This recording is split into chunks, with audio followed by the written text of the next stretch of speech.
This week we are reading Chapter 12, Richard's House. Looking out of her window the next morning, Susie saw that dark bits of grass were showing above the snow on the fields. On the road the snow was quite thin. It wasn't as bad as she'd thought last night. She remembered that Richard was coming later to take her to the hospital. He would be able to drive right up to her house this time. She phoned the hospital.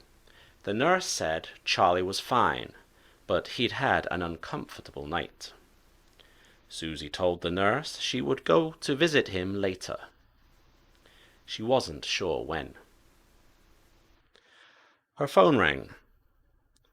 "Hello, my dear," a woman's voice said. "It's Catherine Lloyd. I'm Tom's wife. Tom asked me to call you. I'm afraid Tom had to go out. He won't be able to come up to your house this morning. Are you all right now? Do you need anything?" "No, it's okay," Susie said. "I'm fine. I'm going in to the hospital later. Richard is going to take me." "Richard?" Catherine asked. "Yes," Susie said, realizing that she didn't know Richard's family name. Tom knows him. He's new in the village," Tom said. "Anyway, Richard saw the accident and he came here last night to see if we were all right." "Ah, that was kind of him," Catherine said. "Well, that's okay then." Richard arrived at about midday, as he said he would. "Hello there," he said, smiling. "How are you?" "Fine," Susie replied. She was pleased to see him. "Let's go then, shall we?" he said. "I'm afraid I forgot to bring my wallet with me, so we'll have to go back to my house. Do you mind?" "It's not far. In fact, the house is only about 1 kilometer from here, over the hill.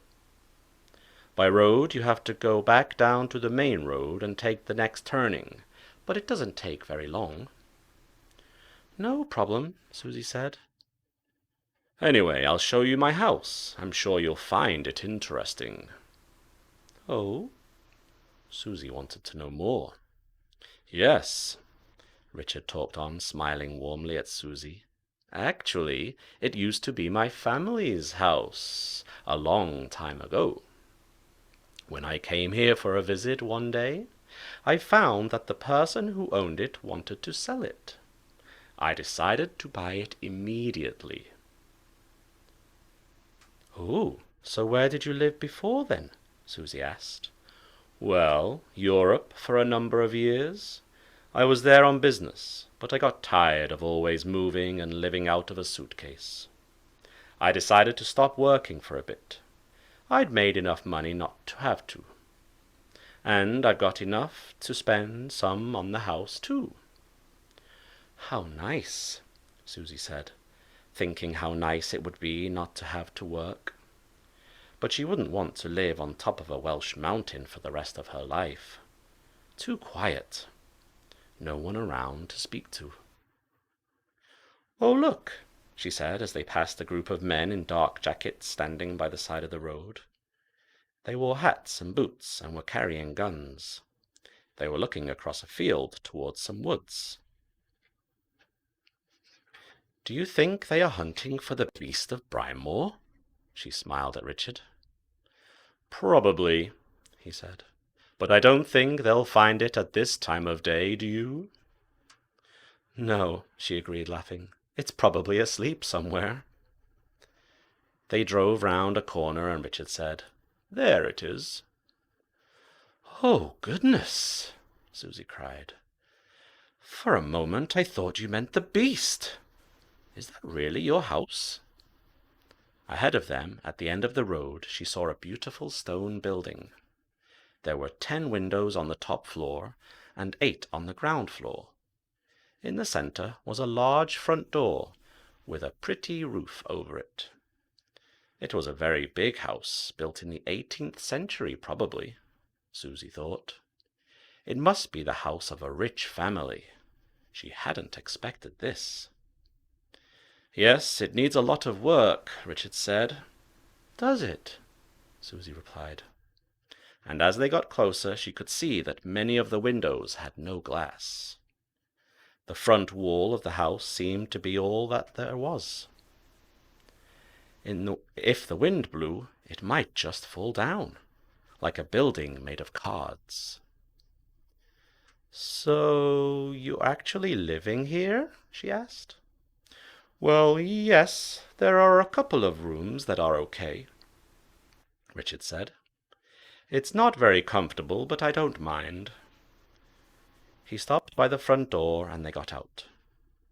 Come on, he said. I'll show you round. Going through the great front door, Susie found herself in a large room with a stone floor. Some stairs led up to the first floor, but the large holes showed where several steps were missing. Richard smiled. I don't think we'll try that way. Follow me. He led her through several large rooms. Everywhere there were stones and dirt. Nearly there, Richard said. They seemed to be walking for ages. Susie felt a drop of water on her head. She looked up.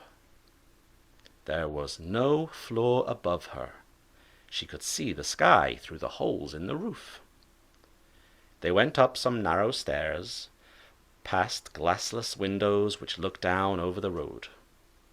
Finally, Richard opened a door into a room which felt quite warm.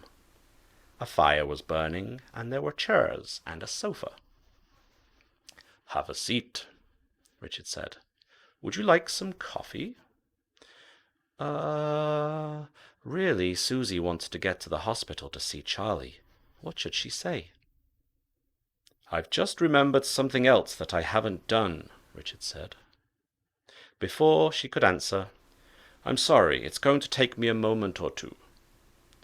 Why don't you sit down? I'll bring you some coffee while you wait. Then we'll get going again, okay? He looked at her. Well, okay then.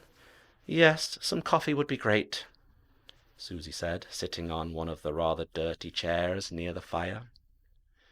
Richard went out, and Susie looked around her. On the dark wood walls there were large pictures of men and women from years ago. There was a man who looked a little like Richard, she realized. Were these people his family? She felt uncomfortable with all these dead people looking at her. They made her think of the pictures in horror films where the eyes move. She laughed at herself. Perhaps she should phone the hospital again. She could tell them that she would be in to see Charlie very soon. She opened her handbag. Oh, I'm so stupid, she said to herself. The phone was not there. Of course, she'd left it on the kitchen table in Kingaudie House. Richard came back with her coffee. Giving her the cup, he went to stand with his back to the fire. Thanks, said Susie. Do you have a phone I could use to call the hospital? No, he almost shouted. There's no phone here. Then he became quiet. His face had lost the friendly smile. He seemed to be waiting for something. Suddenly, everything had changed. The room was deathly quiet. Susie looked at the fire and drank her coffee. A strange light came into Richard's blue eyes as he watched Susie drink. She started to feel very sleepy, and she sat back on the chair. Her eyes were closing. She tried hard to keep them open. Richard stood still in front of the fire. She saw that he was wearing a large black belt with silver on it. She looked up at Richard's face. He's got a beard, she thought to herself. That's strange. He didn't have one before. Then the dream started. She is looking at the dark, deathly thing that has been following her in her dreams all this time. The face is hidden. A hand takes hers. She knows very well whose it is. She feels terribly afraid. You are one of us. You know that, don't you? She knows the voice as well as her own. No, I'm not. I will not listen to you. I will not, she cries. I knew when you came here. You came to find me, didn't you? The voice continues. It will not stop. No, no, I didn't. I didn't know you, she says. Take me to Charlie, please, please.